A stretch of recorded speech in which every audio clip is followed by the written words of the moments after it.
পাকিস্তান এবং নিউজিল্যান্ডের মধ্যকার 5 ম্যাচের টি-20 সিরিজের আজকের লাস্ট এবং পঞ্চমতম ম্যাচ ছিল।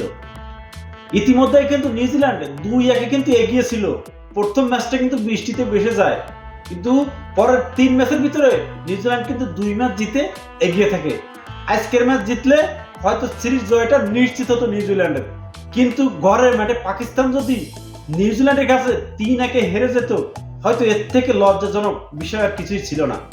তারপরও পাকিস্তান যাক মান সম্মান বাঁচাইছে।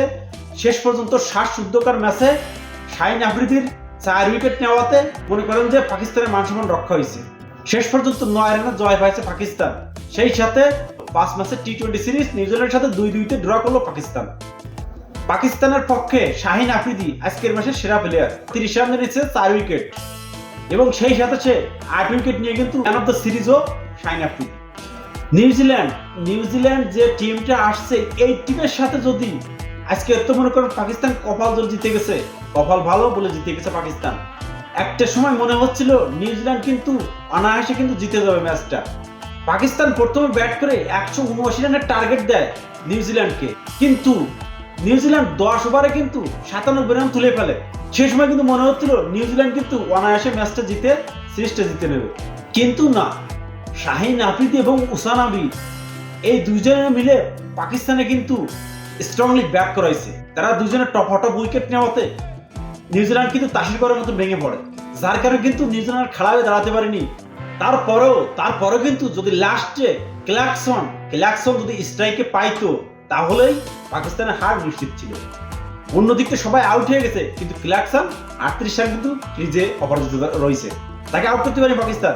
সে যদি স্ট্রাইক পাইতো, মাত্র 9 রান বাকি ছিল। 9 রান তো 2 বলে ফেরা, জিতে যেত, কেউ ঠেকাইতে পারতো না নিউজিল্যান্ডের জিত। কিন্তু যাক কপাল বলো পাকিস্তান মান সম্মান বাঁচাইছে।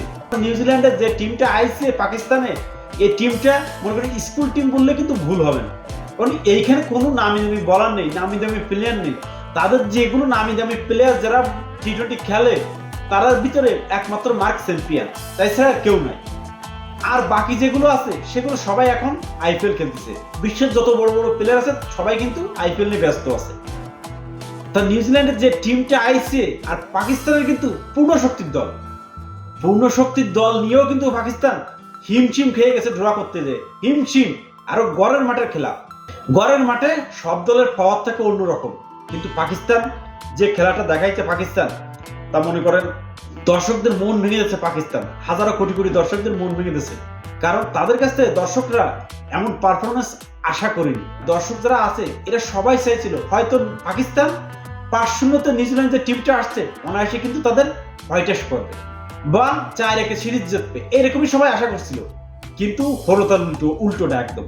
আজকে মনে করেন সিরিজ নির্ধারণী ম্যাচ ছিল, আর এই ম্যাচে প্রথমে ব্যাট করতে আসে পাকিস্তানের পক্ষে আজকে যে সেরা ইনিংসটা খেলছে, এটা দলের সেরা প্লেয়ার বাবর আজম খেলছে অনবদ্য ইনিংস। 6-4 ও 2 ছক্কার সাহায্যে বাবর আজম করছে 44 বলে 69 রান। মূলত তার ইনিংসের উপরেই ভর করে কিন্তু 178 রানের পুঁজি পায়।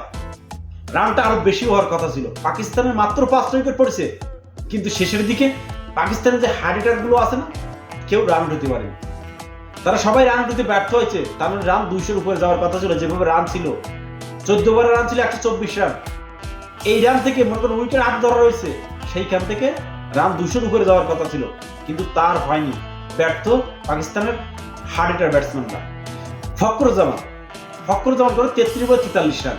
ও উসমান খান করে 24 বলে 31 রান। ও লাস্টে সাদাব খান 5 বলে 15 রান করে। বাবর আজম, উসমান খান, ফখর জামান, সাদাব খান, এই 4 জনের এই ইনিংসের উপর ভর করে কিন্তু 178 রানের পুঁজি পায় পাকিস্তান।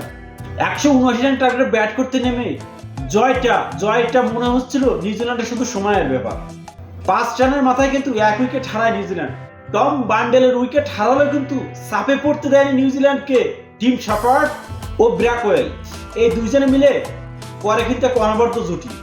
81 রানের মাথায় টিম শাফার্ড আউটে কিন্তু প্যাভিলিয়নে ফিরে যায়। আউট হওয়ার আগে সে 53 রান করে যায়। নিউজিল্যান্ডকে একটা মজবুত পরিস্থিতি কিন্তু পৌঁছায় দিয়ে যায় সে। জয়টা তখন কিন্তু নিউজিল্যান্ডের হাত চানি দিচ্ছিল, কিন্তু যখন 97 রানের মাথায় মার্ক চ্যাম্পিয়ন যখন পড়ে গেল, তখন কিন্তু তাসের ঘরের মতো ভেঙে পড়ল নিউজিল্যান্ড। 103 রানের মাথায় 5 উইকেট হারিয়ে দুঃখতে থাকে নিউজিল্যান্ড। সেইখান থেকে 126 রানের মাথায় 7 উইকেট। তারপরও কিন্তু ম্যাচটাকে জেতার পর্যায়ে নিয়ে গেছিল। একা ক্লার্কসন মনে করেন একাই কিন্তু ম্যাচ জিতে নিয়ে যাচ্ছিল। কিন্তু যাক, দুর্ভাগ্যবশত ওই মাথার যে প্লেয়ারগুলো আছে যারা ব্যাট ধরতে পারে না ঠিক মতন, তাদেরকে পাকিস্তানি বলাররা আউট করতে পারছে। যার কারণে কিন্তু ক্লার্কসন নট আউট থেকে পিচে রয়েছে, তারপরে ম্যাচ জিতে পারেনি। সে হয়তো স্ট্রাইক পাইলে কিন্তু ম্যাচ জিতে দিত। পাকিস্তানের মনে করেন চরম লজ্জাজনক হার থেকে পাকিস্তানের উপরওয়ালা বাঁচাইছে। এবং সেই সাথে মিডিয়া জগতে মনে করেন এত পরিমাণ ট্রল হতো, পাকিস্তানের যদি আজকে যদি হারতো, শুধু পাকিস্তান ছাড়া কোনো কথা থাকতো না মিডিয়া জগতে। তো যাই হোক, মান মরিয়াত সবকিছু দেওয়ার মালিক উপরে আল্লাহ পাকিস্তানের মান সম্মান বাঁচাইছে। তো যাক, ধন্যবাদ সবাইকে। ভিডিও ভালো লাগলে অবশ্যই লাইক কমেন্ট শেয়ার করতে পারেন।